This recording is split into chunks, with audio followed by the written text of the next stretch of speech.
እንዳይቀደድ ፀጉሬ እንዳይቆሸሽ ብቻ ነው አንተ ሰው የሚያዩን ነገር ነው እያደረክልኝ ያለ። እኔ ግን አንተ ጋር የምፈልገው ፍቅርና ፍቅር ነው። በቃ ሌላው ቢቀር ስትወጣ ስትገባ እኮ ደህና ዋይ እንዴት ዋልሽ የኔ ቆንጆ ብትለኝ ብቻ በቂ ነበረ ምናምን ነገር። በቃ ከዚህ በኋላ እንደው ይሄው ተቀጣሁ እኮ 1 ወር ከምናምን እኮ አየሁት ክፍተቱን ምናምን ብሎ በሰሚነሽ ኪዳነ ምሕረት ስላሉ ይዤ ነበረ። በእሷ ማለ መቁጠሪያዋን ይዤ ነበረ። እሷን ሁሉ ተቀብሎ በቃ ይገልብጠኝ ሁሉ አለ ማለት ነው። ከዛ በ18 መጥቼ ወደ ባህር ዳር መጥቼ በ19 እሱ እንትን ጀመረ መንገድ ማለት ነው። እና መቁጠሪያዋን ይዞት ነበረ።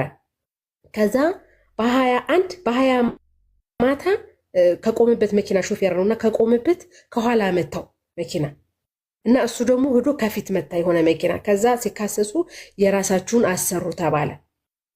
እዛ ደጀን ላይ ማለት ነው። የራሳችሁን አሰሩ ተባለና በ21 እንደዛ ተብሎ እዛው ላይ ባለበት ቆመና በ21 ጠዋት ተነስቶ ሲሄድ ፍሬኑ ተበጥሷል።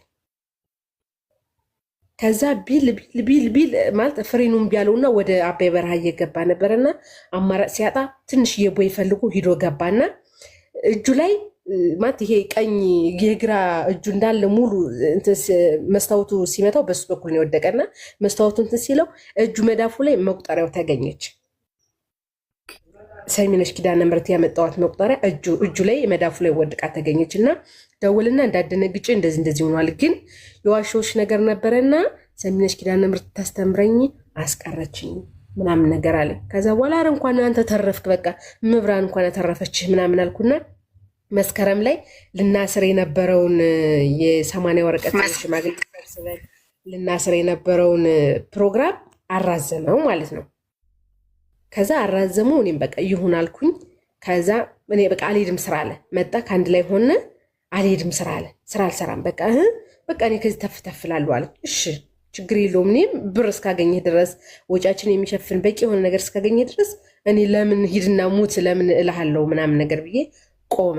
ከዛ ቀን ጀምሮ ማለት ነው ሀው እሱ አይደለም ማቃጠል እንዳይዝል ምስሽ አድርጎ የሚያቃጥለኝ ማለት ነው። እርርር ነው የሚያደርገኝ ማለት በቃ መለየት አለብን እኔ እናንተ በቃ ከዚህ በኋላ እኔ እናንተ መቅረት መለየት አለብን ስል ጓደኛውን ይዞት መጣና እስኪ ጓዳውን እየከፈተ ፍሪጁን እየከፈተ በቃ እስኪ ምንድነው ያጎደልኩት ነገር እኔ እኮ ተሰቃየው እያለ ያጋፍጠኛል ጓደኛው ማለት ነው። ከዛ እሺ ቆይ እኔ እኮ መውለድ እፈልጋለሁ፣ መታቀፍ እፈልጋለሁ፣ መተኛት እፈልጋለሁ ካንተ ጋር እንደ ድሯችን ለምን አትልም? ስትወጣ ስትገባ ደህና ዋልሽ ደህና አደርሽ አትለኝም ስለው አጨጭቅኝ እኔ እኮ አሁን ስራ ተወጥሬ ነው አጨጭቅኝ አለ። ከዛ እኔ ደግሞ ለሲስተር ደውዬ ስነግራት ይኸውልሽ ከዚህ በፊትም እንደዚህ ያደረገኝ ስትይ ታዩና እኔ ስንልሽ አስተካክላለሁ ብሎ ሲመጣ ተቀበልሽው። ይሁን ትዳር ነው መችስ ምን ይደረግ እህል ዋሽ ነው ብለን ዝማል። አሁን ግን ብትነግሪና ተሰሚነት የለሽ ማለት በመሀል ላይ አሁን እኔ ማነው ሀውዬ ይህን ነገር ላቆሙ ማለት መድኃኒት እየወሰድኩ ነው። ሐኪሜ ጋር ስሄድ በቃ ግንኙነት ካደረግ ስንት ጊዜ ነው? ሳምንት አልፎኛል አልኩት። እንዴ ልና ለምንድን ነው መድኃኒት የምትወስጃለኝ? ለምን መድኃኒት ትወስጃለሽ? ማታደርጊ ከሆነ ይሄ እኮ መድኃኒት የምትወስጅ እኮ እገዛ ነው እንጂ መድኃኒት ብቻውን እኮ የሚያደርገው ነገር የለም ሲለኝ በቃ እንደዚህ ነው ስለው አስገቢው አለኝና ተጠራና በቃ ማድረግ ቢያንስ ከሳምንት 3 ጊዜ ማድረግ አለባችሁ ተባለ። ነገረው ማለት ነው። ይሄው ሀዋታሚም 1 ወር ከምናምን ቀን ሆኖታል። ዶክተሩ ሲነግረው ምን አለ? ምን ምክንያት ሰጠለ ዶክተሩ? ለምንድነው ከሚስት ጋር ማታረገው ሲለው ዶክተሩ ምን አለ?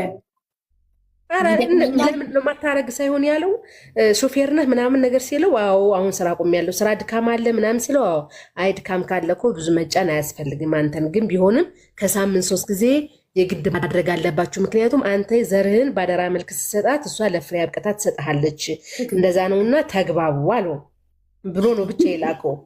ከዛ ለአንቺ የሚሰጥሽ ሪዝን ይደክመኛል ነው ማለት ምናልባት እኛ ያልተረዳ ነው እሱ የገጠመው ችግር። ያልሽ አንዳንዴ አይወድሽም እንዳይባል እየለመነ ነው ራሱ ይቅርታ እየጠየቀ የሚመጣው ወደ አንቺ ገባሽ?